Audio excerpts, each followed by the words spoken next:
In today's video, I'll be explaining every perk, because some of the descriptions are a bit confusing. Flash automation, for example, like bro, what does that even mean? Also, don't mind the background footage, I have to reuse old clips, because of how long the game has been down for. Let's get started with Archer's Child. This perk is pretty self-explanatory, with it giving 1.5x draw speed on bows, 2x fire rate on bows. I wouldn't recommend it though because bows aren't that good. The next perk is a true cowboy. Basically, while you are riding a horse, you do 17% more damage with your guns and your lasso gets an auto and buff. The next perk is called Belmont Family Crest. It's not very useful right now because vampires have yet to be added to the game at the time of recording. The next perk is Boy with Fists. I wouldn't recommend it because in my opinion guns are way better than melee weapons. Something to note about this perk is that it applies to gun bashes, free runner slides, dagger saber slashes, etc. It also stacks with the Wingman card. The next perk is Can't Lay Off the Tonic. With this perk you gain more damage the more tonics you consume. However, you also take damage over time if you don't consume tonics. Something funny is that it makes you throw tonic bottles after consumption, dealing damage and applying a disorienting effect. The next perk we have is Coin Roller, but it's currently disabled. After that, the next perk is Demolitions Expert. This perk makes your explosions do more damage and also applies to Killer Queen and 20th Century Boy moves. Next is Desperado. This perk is an essential, and I use it in most builds. Some people don't like it, however, because apparently when you have higher health you do less damage overall. The next perk is called Evil Eye. Basically, when you use Ocular Prowess, which is your X move, it will last 50% longer and has a 50% reduced cooldown. It's this move in case you're confused. The next perk in game is called Executioner. Dealing a headshot that would do more than 40 damage that would knock someone will decapitate them. Fox High Noon is the next perk. When paired with High Noon, it grants auto-aim during Ocular Prowess in exchange for making its duration significantly shorter. Next we got Free Runner.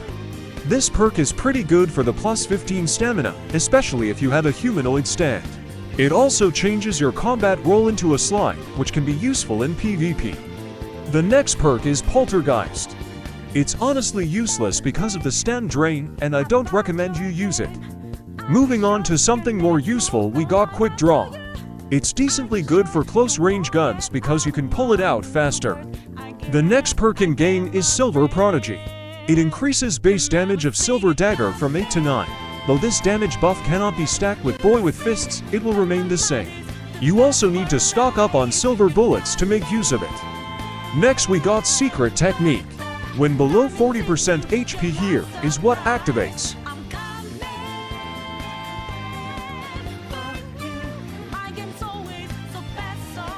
The next perk, Sturdy, is one of the best in the game. It gives 15% more HP and when knocked, it takes 3 extra hits to finish you. The next perk is Snake Eater. If you stand still for 5 seconds, you turn partially invisible and regain stamina faster. The next perk is Total Checkmate, and it's very good with GW and TWA. The perk allows you to throw knives in volleys, and it's very good when paired with Time Stops. The next perk is called Time Heals All Wounds. This one is pretty self-explanatory, with the user getting passive health regen. It's pretty good when paired with Sturdy or Tonic Master. This perk spawns you with 3 tonics and tonics heal you for more. It's especially good for farming corpse parts and when paired with Can't Lay Off the Tonic. Next up we got Too Tired to Fall. This one makes you take less damage when below 50% stamina and is decent to make you tankier because stands drain a lot of stamina. The next perk is called 20-meter radius steal. When you right-click with your silver wire set, you use all of them at once and create a web around yourself. The next perk is Show Me a Good Time. You gain 10% more blade damage and the ability to parry bullets. It honestly looks very cool, but I don't know how good it would be for combat. The next perk is Silver Wire Set. It's not useful currently because they haven't added vampires yet. The next perk, Season Hunter, is also pretty useless right now, but it seems pretty decent for the future when they add vamps. Next up we got Small Cuts. In my opinion, it's not good because if you are getting shot rapidly, you are probably dead anyway. You also receive 10% more damage. The next perk, Veteran, is good if you use revolvers. It will save you some time because you don't have to empty your chamber every time you want to reload. After that, we got Wingman. Something to note is this does apply to stand damage and abilities as well, but does not count if your player is still grounded. Airborne piloting won't work. The effects of this card are also triggered whilst riding a horse. The second to last perk is Lung Shot. Hitting a shot on someone will now drain their stamina. This perk is very good for PvP, especially to make people not able to use their stance or run away. Lastly, we got Sneaky Low Life. This perk isn't that good unless you use smoke bombs, then turn on ocular prowess to shoot people. Well, that was all the perks currently in the game. I hope this helped you decide which perks you want to use. Please like and subscribe, because this took a long time to edit.